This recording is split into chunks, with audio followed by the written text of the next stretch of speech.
금요기도회 자리에 나오신 여러분들을 진심으로 환영합니다. 비록 함께 모여서 기도회를 갖지는 못하지만 각자의 처한 처소에서 또 함께 기도할 제목들을 가지고 기도하는 의미 있고 복된 그런 시간입니다. 이 시간에 특별히 성탄절을 앞에 두고 우리를 위해 이 땅에 오신 주님을 기억하고 그 은혜를, 그 사랑을 묵상하면서 하나님 앞에 찬양으로 나갔으면 좋겠습니다. 찬송가 108장 그 어린 주 예수 찬송합니다.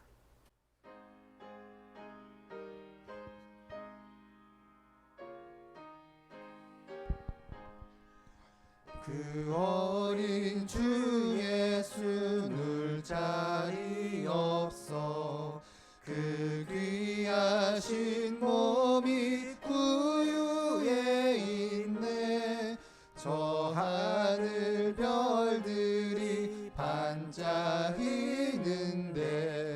그 어린 주 예수 골 위에 자네. 저 육축 소리에 아기 잠 깨나 그 순하신 예수 우시지 않네. 그 귀한 예수를 나 사랑하니 새날이 밝도록 함께 하소서. 주 예수 내 곁에 가까이 계셔 그 한없는 사랑 늘 베푸시고 온 세상 악의를 다 품어주사 주 품에 안겨 살게 하소서.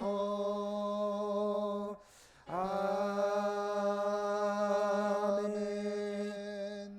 성탄절만 되면 빠지지 않고 부르는 찬양이죠. 고요한 밤 거룩한 밤, 주님을 기억하면서 찬양합시다.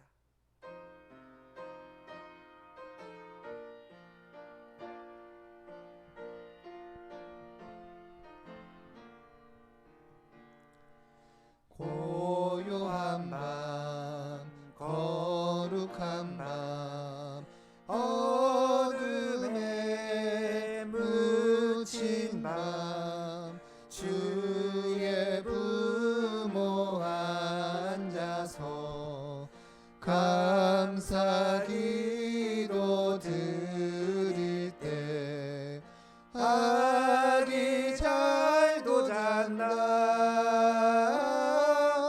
아기 잘도 잔다.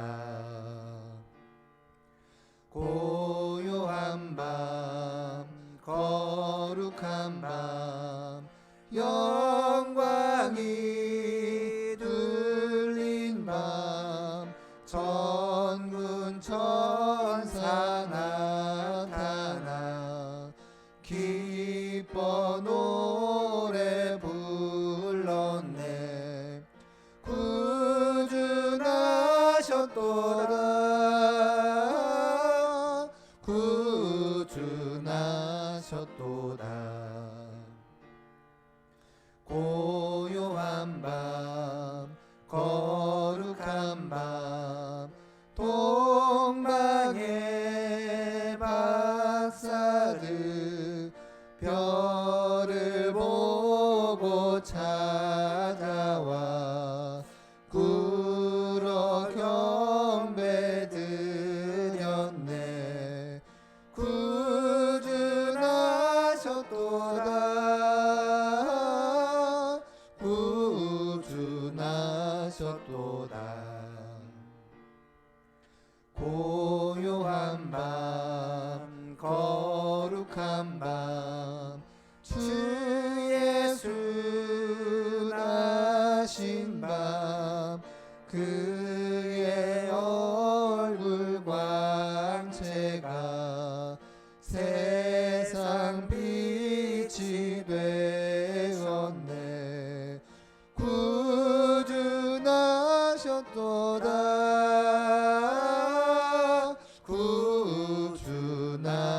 하셨도다. 아멘.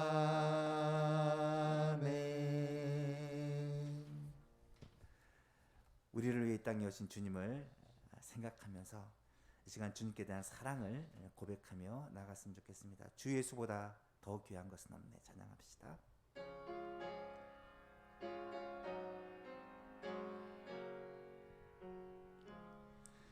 주 예수보다 더 귀한 것은 없네. 이 세상 부귀와 바꿀 수 없네. 영축을 내 대신 돌아가신 그 놀라운 사랑 잊지 못해. 세상 즐거움 다 버리고 세상 자랑 다 버렸네. 주 예수보다 더 귀한 것은 없네. 예수밖에는 없네. 주 예수보다 더 귀한 것은 없네. 이 세상 명예와 바꿀 수 없네. 이전에 즐기던 세상 일도 주 사랑하는 맘 뺏지 못해. 세상 즐거움 다 버리고 세상 자랑 다 버렸네. 주 예수보다 더 귀한 것은 없네. 예수밖에는 없네. 주 예수보다 더 귀한 것은 없네. 이 세상 행복과 바꿀 수 없네. 유혹과 핍박이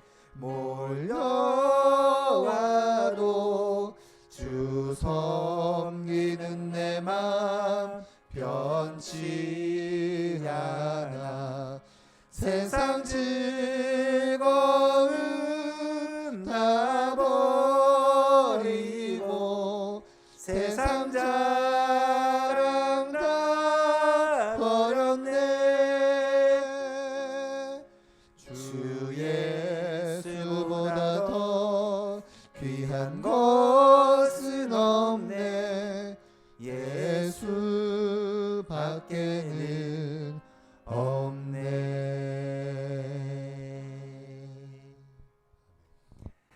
하나님 아버지 감사합니다. 이 시간에 또 금요 밤 기도회를 기억하게 하시고 함께 모여 주의 이름을 찬양하며 주께 영광 돌리며 또 주의 말씀을 듣고 기도하게 하여 주시니 감사합니다. 주께서 이 귀한 시간 허락하여 주셨사오니 말씀과 기도로 주님을 만나고 주님께 우리의 간구와 소원을 아뢰일 때에 주께서 들으시고 응답하심으로 우리의 근심과 걱정과 모든 문제는 다 주님께 맡기고 주께서 주시는 힘과 능력과 지혜로 이 땅 가운데 하나님의 자녀답게 주의 백성답게 살 수 있도록 은총을 베풀어 주옵소서. 오늘도 위로와 힘이 필요한 주의 백성들이 주님 앞에 머리 숙였사오니 찾아오시고 역사하여 주옵소서. 말씀 듣기를 원합니다. 주의 말씀을 들을 때 우리의 귀를 여시고 마음을 여셔서 말씀을 깨달아 알게 하시고 그 말씀을 붙들고 순종하는 놀라운 역사가 있게 하여 주옵소서. 감사드리며 예수님의 이름으로 기도하옵나이다. 아멘. 오늘 신 하나님의 말씀입니다. 누가복음 2장 1절에서 7절 말씀. 누가복음 2장 1절에서 7절 말씀입니다.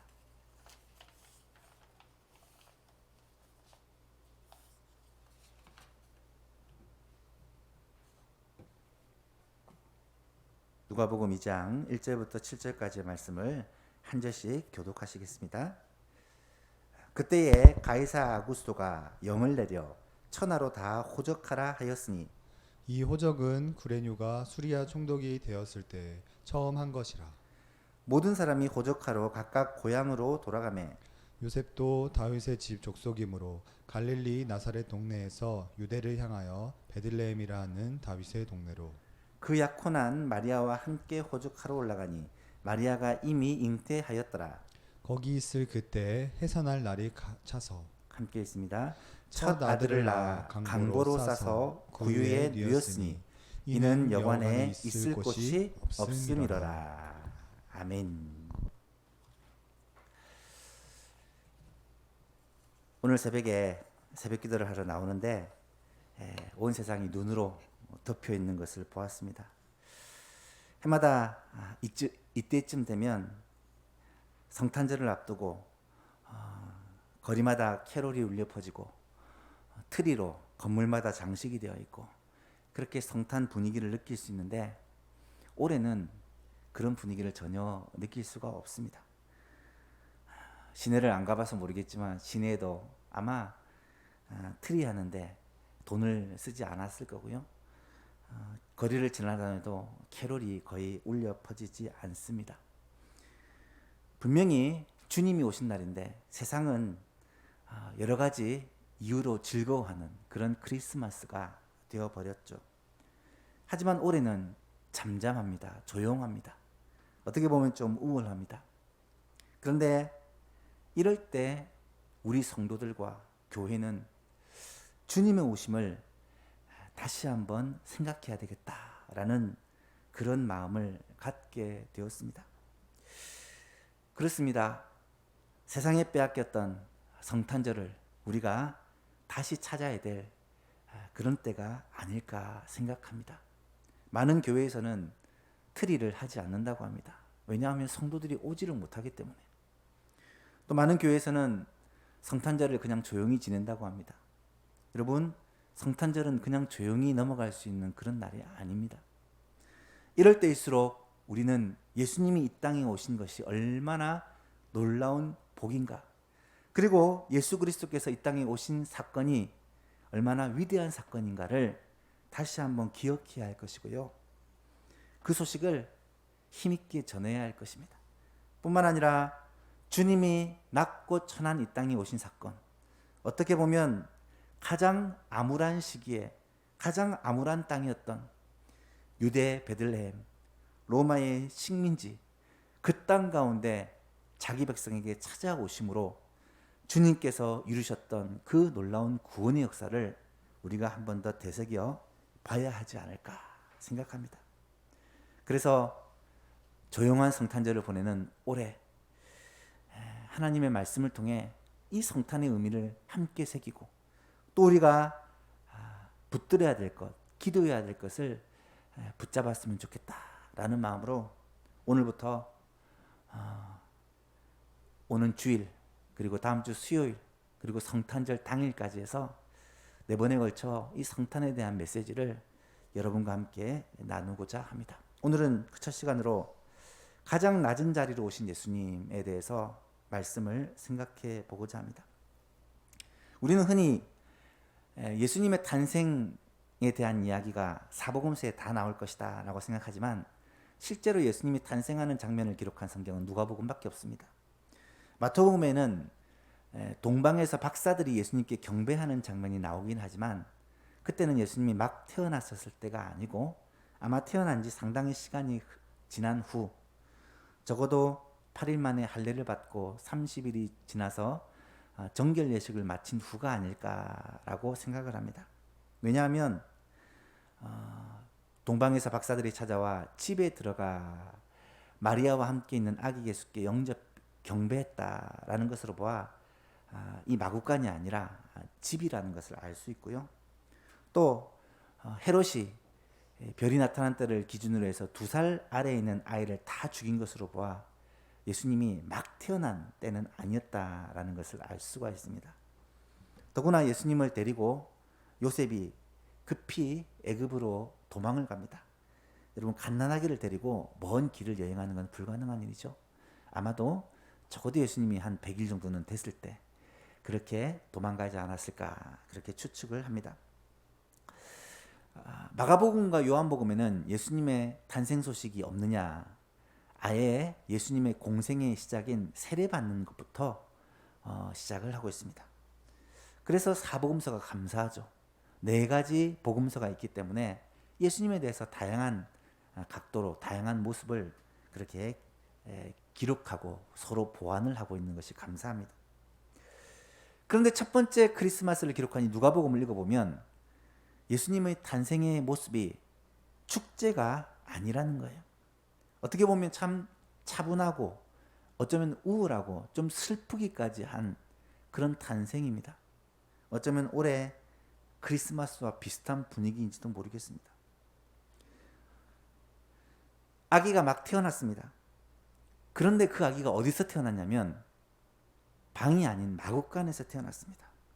그리고 아기를 누울 침대가 없어서 말구유, 말밥통에 강보를 싸서 아이를 그곳에 누입니다. 성경은 이렇게 된 이유를 다음과 같이 얘기합니다. 이는 여관에 있을 곳이 없음이로라. 예수님이 태어났을 때 그 예수님이 누울 침대가 하나 없었고 예수님께서 태어날 방이 하나 없었다는 것입니다. 하지만 예수님의 탄생이 얼마나 위대한 탄생이고 온 세계 역사를 바꾸는 얼마나 대단한 사건인지를 우리는 잘 알고 있습니다. 오늘은 이 예수님의 탄생에 대해 함께 말씀을 살펴보면서 은혜를 나누고자 합니다. 아폴로 15호를 타고 우주여행을 했던 우주인 제임스 어윈이라는 사람이 독실한 크리스찬이었다고 합니다. 그가 달에 착륙했을 때 달에서 바라본 지구의 모습은요, 너무나도 아름다웠다라고 그렇게 묘사를 합니다. 푸른 빛으로 아름답게 빛나는 지구를 보게 되는데 우주 만물을 창조하신 하나님이 이 지구를 이렇게 아름답게 창조했구나라는 것을 달에 가서야 비로소 깨닫게 되었다는 거예요. 그래서 하나님을 찬양하고 또 문득 생각나는 말씀이 있었다는 거예요. 어떤 말씀입니까? 성경에서 가장 유명한 말씀인 요한복음 3장 16절 말씀입니다. 하나님이 세상을 이처럼 사랑하사 독생자를 주셨으니, 하나님이 세상을 이처럼 사랑하사 독생자를 주셨으니 이는 그를 믿는 자마다 멸망하지 않고 영생을 얻게 하려 하심이라. 하나님께서 독생자를 이 땅에 보내셨다는 말은 다시 말하면 하나님께서 사람의 몸을 입고 이 땅에 오셨다는 그러한 말씀입니다. 온 우주의 창조주이신 하나님이 모든 피조물의 통치자이시다 주관자가 되시는 하나님께서 지구라는 별, 그것도 방이 없고 누울 곳이 없는 낮고 천한 모습으로 오셨다는 것은 충격 중에 충격이 아닐 수가 없다라는 거죠. 놀라운 하나님의 은혜라는 책을 쓴 필립 얀시 여러분 들어보셨죠? 그가 예수님의 탄생에 대해 묘사하는 글을 읽어본 적이 있습니다. 예수님은 갓난아기로 이 땅에 오셨습니다. 우주를 가득 채우고 계신 하나님께서 시골뜨기 어린아이가 되셨습니다. 다른 평범한 아이들처럼 똑같이 걷는 법과 말하는 법과 혼자 옷 입는 법을 배우셔야만 했습니다. 그의 전지하심은 당시 통용어였던 아람어 발음 하나하나를 배워야 하는 한정된 두뇌로 바뀌었고, 온 우주에 충만하신 그의 편재하심은 두 발로 걷고 때로는 나귀를 타야만 하는 연약한 모습으로 바뀌었고, 그의 전능하심은 들짐승으로부터 자신을 방어할 수조차 없는 나약한 몸으로 바뀌었습니다. 한눈으로도 온 우주의 별을 다 바라보시고 그 별들을 운행하시는 그분이 나사렛 좁은 오솔길과 유대 광야의 바위들 그리고 예루살렘의 복잡한 거리들을 헤매셔야만 하게 되었습니다. 온 세상을 만드신 창조주 하나님께서 피조물 가운데 하나가 되신 것입니다. 이것은 마치 화가가 자신의 그린 그림의 한 점이 되는 것처럼, 이것은 마치 극작가가 자신이 쓴 연극 대본의 한 엑스트라가 되는 것처럼 말입니다. 역시 작가라서 표현력이 남다르죠. 예수님의 성육신은 아무리 생각해봐도 정말 이해할 수 없는, 온 우주의 창조주 하나님이 피조물 중에 가장 낮고 천한 한 사람으로 태어나신 이 사건을 우리는 한번 깊이 생각해 보아야 한다는 것입니다. 첫 번째로 생각해 볼 것은 예수님께서 성경의 예언대로 베들레헴에서 태어나셨다는 것입니다. 1절에서 5절 말씀은 예수님이 탄생하신 장소와 시기를 알 수 있는 중요한 정보를 제공해 줍니다. 이 누가가 기록한 성경을 보면요, 이런 역사적인 배경들이 참 많이 나타나 있어요. 1절을 보니까 그때에 가이사 아구스토가 명령을 내려 천하로 다 호족하라 하였으니 로마 제국 안에 있는 모든 사람들에게 이런 명령을 내린 것입니다. 이 호족은 구레뇨가 수리아 총독이 되었을 때에 처음 한 것이라. 모든 사람이 호족하러 각각 고향으로 돌아가매 요셉도 다윗의 집 족속이므로 갈릴리 나사렛 동네에서 유대를 향하여 베들레헴이라 하는 다윗의 동네로 그 약혼한 마리아와 함께 호족하러 올라가니 마리아가 이미 잉태하였더라. 예수님께서 태어나셨을 때가 언제냐? 로마 황제 가이사 아구스토가 다스릴 때였고, 유대 지역은 구레뇨라는 사람이 총독으로 있을 때였다는 것입니다. 또 요셉이 원래는 갈릴리 나사렛이라는 동네에 살고 있는 사람인데, 유대 베들레헴 다윗 족속 출신이므로 유대 베들레헴이 자신의 고향이었고, 고향으로 돌아가서 호적하라는 명령이 내려졌기 때문에 요셉은 고향이 나사렛이 아닌 베들레헴으로 내려갔다는 것입니다. 여기서 우리는 놀라운 사실을 한 가지 발견합니다. 지금은 교통이 발달되어서 차를 타고 이동할 수 있지만, 이 당시는 먼 거리를 이용하려면 걷거나 기껏해야 짐승을 타는 정도입니다. 먼 거리를 여행한다는 것은 굉장히 힘든 일인 동시에 위험한 일이기도 합니다. 요셉과 마리아는 둘 다 베들레헴 출신입니다. 하지만 이 베들레헴을 떠나 갈릴리 지방으로 나사렛이라는 동네에 정착한 지가 상당히 되었던 것 같습니다. 사실 갈릴리 지역을 개발하기 위해 로마 황제의 명을 떠나 많은 유대인들이 이 갈릴리 지역으로 이주를 한 기록이 있습니다. 아마 이 요셉의 가족도 그렇게 이주를 했을 것입니다. 고향을 떠난 지가 상당히 되었기 때문에 아마 요셉이 어릴 때이든지 아니면 그 부모 때 떠났을 가능성이 많죠. 고향에 대한 기억도, 또 고향의 일가 친지들도 거의 남아있지 않은 그런 상태입니다. 지금이야 일가 친지와 전화도 하고 가끔씩 얼굴도 보고 하지만, 이 당시는 떨어져 있는 사람은 볼 수 있는 기회가 전혀 없었기 때문에 아마 이 베들레헴에 아무런 적이 없는 상태였던 것 같아요. 그래서 요셉과 마리아가 나사렛을 떠나 베들레헴으로 올 수 있는 가능성은 사실 전혀 없었을 때입니다. 그런데 만삭의 몸을 이끌고 그 먼 거리를 여행해서 나사렛으로부터 베들레헴까지 적어도 100km가 넘는 그 거리를 걸어서 오게 된 이유는 단 한 가지. 로마 황제가 명령을 내려 전부 다 고향으로 가서 호적하라는 이것 때문에 요셉과 마리아가 베들레헴으로 오게 됐다는 거예요. 여러분, 우리는 이 사건을 통해 세계 역사를 움직이는 그 분이 누구신지를 깨닫게 됩니다. 이 당시는 대부분의 사람들이 세계 역사는 로마가 움직이고 세계 역사는 로마 황제의 말에 의해 움직인다고 생각을 했습니다. 하지만 사실은 하나님께서 로마 황제를 통해 또 역사의 여러 가지 지도자들을 통해 하나님께서 역사를 주관하신다는 거예요. 왜 그런가요? 요셉과 마리아가 베들레헴에 내려갈 일은 아무리 생각해도 없는데 성경에 그리스도가 다윗의 동네에서 태어나게 될 것이라는 이 예언을 성취하기 위해 만삭의 몸을 이끌고 마리아가 베들레헴까지 가게 된 이유는 바로 하나님께서 역사를 주관하시고 다스리고 계셨기 때문이라는 것을 우리는 분명히 알고 있습니다. 여러분, 하나님은 지금도 역사를 주관하시고 다스리는 분입니다.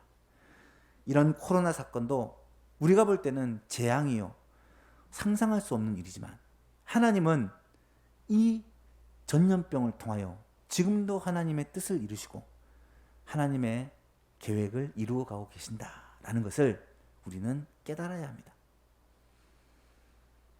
코로나 가운데서 맞는 이 성탄절날, 지금도 하나님께서 온 세계 역사와 만물을 다스린다는 사실을 다시 한번 확인하는 것이 너무나도 중요합니다. 두 번째는 예수님은 가장 낮고 천한 모습으로 이 땅에 오셨다는 것입니다. 5절에서 7절 말씀을 보시면 그 약혼한 마리아와 함께 호적하러 올라가니 마리아가 이미 잉태하였는지라 거기 있을 그때에 해산할 날이 차서 첫 아들을 낳아 강보로 싸서 구유에 뉘었으니 이는 여관에 있을 곳이 없으리라. 여러분, 로마 황제의 명을 따라 호적하러 베들레헴 고향까지 왔는데요, 요셉과 마리아가 머물 곳을 찾습니다. 마리아는 이미 배가 많이 불러 이제 곧 출산을 앞두고 있는 상황이에요. 여관을 문을 두드립니다. 빈방이 있습니까? 빈방이 있습니까? 여러 곳을 찾아다녔지만 방을 구할 수 없습니다. 많은 사람들이 이미 이 호적을 위해 이 베들레헴에 왔던 것 같습니다. 아내가 배가 불러서 해산할 징조가 보이자 요셉은 급한 마음으로 뛰어다니면서 방을 찾았지만 결국 찾지 못하고 가까스로 구한 것이 짐승들을 위에 있는 마구간입니다. 마구간에 추위를 피하기 위해 들어갔는데 갑자기 산통이 시작되고 아이를 낳아야 되는 긴박한 순간이 되었습니다. 요셉은 어떻게 했겠습니까? 아이를 받을 곳을 찾다가 짐승의 먹이를 담아주던 구유가 보였고 그것을 대충 털고 닦은 후에 자신의 옷을 가지고 자리를 만들고 갓 태어난 아이를 그 구유에다 눕힙니다. 요셉은 서둘러서 주인집을 찾거나 또 다른 사람의 집을 찾아 따뜻한 물을 받아서 아이를 씻기고 또 산모를 그렇게 조리하지만 모든 것이 엉망진창이었고 정말로 아이를 도저히 낳을 수 없는 상황 가운데서 지금 아기를 낳게 된 것입니다. 여러분, 이것이 온 우주의 주인이신 예수님이 이 땅에 태어나신 모습이라는 거예요. 실제로 그 마구간에 짐승이 있었는지는 모르겠지만 아마도 짐승은 없었겠죠. 하지만 짐승이 자랐던 자리는 악취로 가득했을 것이고 잘 관리가 안 된 그곳은 벌레들이나 여기저기 거미줄이 있었을 것이고 고약하고 침침한 그런 더러운 곳에서 하나님께서 자기 아들 예수 그리스도를 보내셨다는 거예요. 여러분, 우리는 이 사실을 어떻게 받아들여야 되겠습니까? 하나님께서는 우리를 얼마나 사랑하셨기 때문에 자신의 독생자 예수 그리스도를 이 땅에 보내셨는데 그것도 왕궁에서 왕의 자녀로 태어난 것이 아니라 우리가 생각할 수 있는 가장 비참한 가장 낮은 자리 가장 열악한 곳에서 이렇게 태어나셨다라는 것입니다. 하나님은 본래 사람을 만들 때부터요 계획을 가지고 만드셨습니다.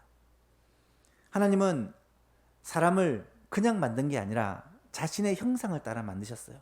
모든 창조물들을 다 만드신 후에 마지막으로 사람을 자기 형상, 하나님의 형상을 따라 만드셨어요. 왜 그렇게 하셨겠습니까? 하나님과 서로 사랑하고 교제하고 교통하기 위해 그렇게 파트너로 만드신 것이죠.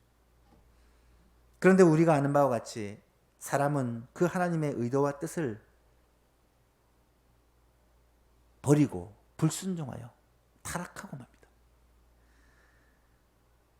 인간은 죄의 결과로 비참에 빠지고 평생을 수고하고 슬픔과 고통 가운데 살다가 그렇게 이 세상을 떠나는 비참한 존재가 되어버렸습니다. 이것이 다 죄 때문입니다. 죄. 그런데 하나님은 죄인인 인간을 사랑하셨습니다. 하나님의 원래의 의도대로 인간을 회복시키기를 원하셨다는 거예요. 그래서 인간이 범죄한 직후에 하나님은 인간을 구속할 계획을 세우셨고요. 이를 위해 하나님께서는 하나님의 프로젝트를 시작하십니다. 하나님께서는 한 민족 이스라엘을 택하셔서 그 민족에 메시아를 보내시기로 약속하시고 2000년이라는 오랜 기간 동안 그 민족과 함께 하시고 보호하시고 인도하신 후에 결국 예수 그리스도 메시아가 이 땅에 오게 하시고 그로 말미암아 인간의 모든 죄 문제를 해결하시는 이 구속 사역을 완성하십니다. 예수님의 탄생은 하나님의 계획의 절정입니다. 좀 아래 내려가서 10절 11절에서는 천사가 목자들에게 찾아가서 말하기를 무서워하지 말라. 보라 내가 온 백성에게 미칠 큰 기쁨의 좋은 소식을 너희에게 전하노라. 여러분 얼마나 좋은 소식인지 온 백성에게 미칠 큰 기쁨의 좋은 소식이라고 아주 강조를 하면서 예수님이 태어난 이 소식이 오늘날 다윗 동네에 너희를 위하여 구주가 나셨으니 곧 그리스도 주시니라. 이 소식이 세상에서 가장 좋은 소식, 가장 복된 소식이라는 것을 천사들이 강조하고 있다는 것입니다. 그렇다면 그 예수님의 탄생에 대해 온 나라와 온 백성들이 기쁨으로 맞이했습니까? 전혀 그렇지 않습니다.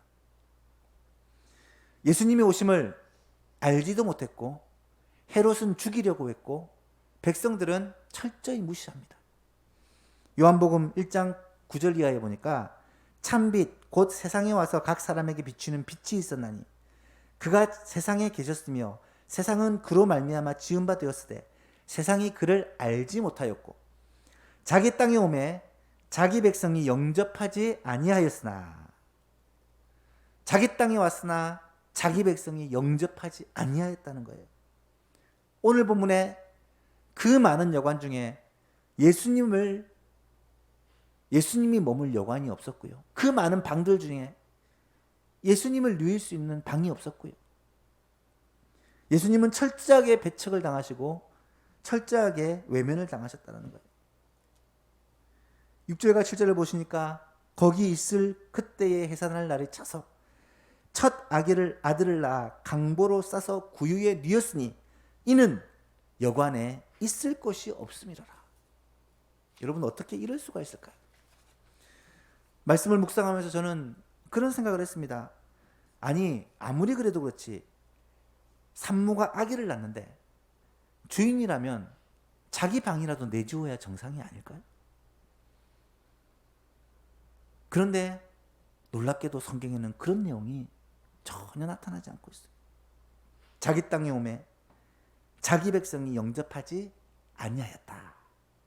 그런데 12절 13절은 뭐라고 말씀합니까? 영접하는 자 곧 그 이름을 믿는 자들에게는 하나님의 자녀가 되는 권세를 주셨으니 이는 혈통으로나 육정으로나 사람의 뜻으로 나지 아니하고 오직 하나님께로부터 난 자들이라. 백성들이 배척하고 외면하고 영접하지 않았지만 하나님께로부터 난 자들은 예수님을 믿고 영접하고 그 예수님을 받아들였다는 거예요. 그럴 때에 하나님의 자녀가 되는 권세를 얻게 되었다라고 성경은 기록합니다. 사랑하는 성도 여러분, 오늘 우리는 우울한 크리스마스를 보내고 있습니다. 크리스마스가 되면 교회에서 제일 먼저 성탄을 느낄 수 있어요. 우리 어린 아이부터 찬양과 율동을 준비하고 크리스마스 날 이브, 때로는 주일 오후 예배 때 찬양과 율동과 연극과 여러 가지 행사를 준비해서 하나님께 영광을 돌리고, 또 크리스마스 날이 되면 온 성도들이 함께 모여 하나님을 찬양하고 예배한, 그리고 선물을 받죠. 때로는 떡도 빵도 좋은 것을 나누기도 하고, 청소년들은 올라이트를 하기도 합니다. 밤에 서로서로 선물 교환도 하고, 그렇게 행복한 크리스마스를 보냈던 기억이 아직까지 저는 기억이 납니다. 지금은 사라졌지만 새벽송을 돌았어요. 12시 넘어서 1시, 2시쯤 되면 그때부터 성도들이 집을 방문하면서 저들 밖에 한밤중에 찬양을 하면 자고 있던 성도들이 나와 맞이하는 새벽송을 집집마다 다녔던 기억이 납니다. 여러분, 그런 모습들이 올해는 하나도 보이지가 않습니다. 심지어 12월 25일 성탄절 날에도 올해는 아마 교회 와서 예배를 드릴 수가 없을 것 같아요. 지금처럼 가정에서 영상으로 성탄 예배를 드려야 될 것 같습니다. 참 안타깝습니다. 하지만 이럴 때 우리는 한번 주님의 나심이 어땠는지를 깊이 생각해 봐야 한다는 거예요.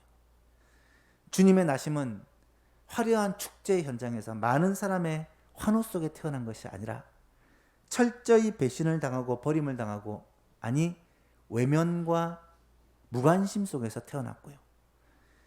권력자들에 의해서 협박과 죽임의 위험을 겪어야만 했다는 거예요. 이렇게 낮아지신 주님이 오신 이유가 뭐냐? 바로 저와 여러분을 죄에서 구원하시고 영원한 생명을 주시기 위해서 우리 주님이 이 땅에 오셨다는 거예요. 성탄절이 왜 우리에게 축제가 됩니까? 왜 성탄절이 보라, 내가 온 백성에게 미칠 큰 기쁨의 좋은 소식을 너희에게 전하노니 오늘 다윗의 동네에 너희를 위하여 구주가 나셨으니 곧 그리스도 주시니라. 바로 예수 그리스도께서 우리를 위하여 우리의 구주가 되시기 위해서, 우리의 주가 되시기 위해서 이 땅에 오신 날이 바로 성탄절이기 때문에 우리에게 이것이 최고의 기쁜 소식, 최고의 복된 소식이 되어진다는 사실이에요. 오늘날 코로나로 말미암아 많은 사람들이 우울한 시기를 보내고 있어요. 여러분, 이때 우리에게 가장 큰 위로와 가장 큰 복음이 무엇일까요? 바로 예수 그리스도께서 우리를 위하여 오신 소식입니다. 여러분 주위에 가족들, 친지들, 이웃들 힘든 겨울, 힘든 성탄을 보내고 있습니다. 그들에게 있어서 가장 복된 소식, 가장 행복한 소식이 무엇일까요? 바로 우리를 위해서 예수님께서 이 땅에 오셨다는 거예요. 어쩌면 지금보다 더 힘들고 어렵고 낮고 천한 곳에 주님이 오신 것은 바로 우리를 구원하시기 위해, 우리의 주가 되어주시기 위해, 우리의 구주가 되어주시기 위함이다 라는 이 사실을 우리가 마음에 새기고 이번 성탄을 보내면서 그 주님의 낮아지심에 우리가 함께 동참하며 주님께서 나를 위하여 오신 그 놀라운 사랑을 깊이 묵상하며 감사하며 보내는 그러한 의미 있는 성탄절이 될 수 있기를 주님의 이름으로 축복합니다. 오늘 말씀을 기억하면서 같이 한번 찬송하고 기도했으면 좋겠습니다. 주의 이름 높이며 이 찬양하고 같이 한번 하나님 앞에 제목 가지고 기도합시다.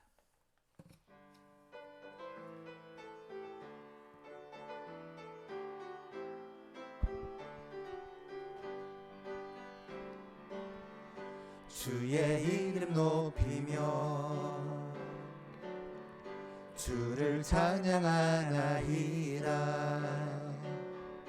나를 구하러 오신 주를 기뻐하나이다. 하늘 영광 버리고 하늘 영광 버리고 이 땅 위에 십자가를 지시고 죄 사했네. 무덤에서 일어나 하늘로 올리셨네. 주의 이름 높이리. 다시 한번 합시다. 주의 이름 높이며 주의 이름 높이며 주를 찬양하나이다. 나를 구하러 오신 나를 구하러 오신 주를 기뻐하나이다. 주를 기뻐하나이다. 하늘 영광 버리고 하늘 영광 버리고 이 땅 위에 십자가를 지시고 죄 사했네. 무덤에서 일어나 하늘로 올리셨네. 주의 이름 높이리. 하늘 영광 버리고 하늘 영광 버리고 이 땅 위에 십자가를 지시고 죄 사했네. 무덤에서 일어나 하늘로 올리셨네. 주의 이름 높이리. 아멘. 오늘 말씀을 기억하면서 우리 몇 가지 기도 제목들을 가지고 함께 기도하는 귀한 시간들이 되었으면 좋겠습니다. 기도 제목을 계속해서 띄워줄 건데요, 이 기도 제목들을 보면서 우리가 함께 통성으로 그렇게 기도하기를 원합니다. 같이 한번 기도 제목들을 읽고 간절히 기도하겠습니다.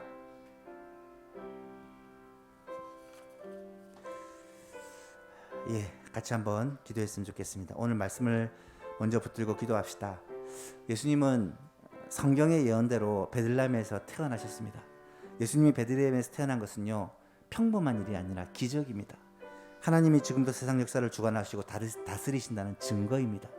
하나님은 지금 이 세계도 다스리십니다. 코로나 상황은 하나님이 방관하셔서 일어난 것이 아닙니다. 하나님의 뜻 안에서 징계일 수도 있고 하나님의 사랑의 표현일 수도 있습니다. 하지만 이 시기를 통하여 우리는 분명히 깨달아야 할 것입니다. 지금도 하나님께서 역사하시고 다스리신다. 우리의 가정을, 우리의 나라를, 온 세계를 주님이 다스리신다라는 것을 깨달아야 할 것입니다.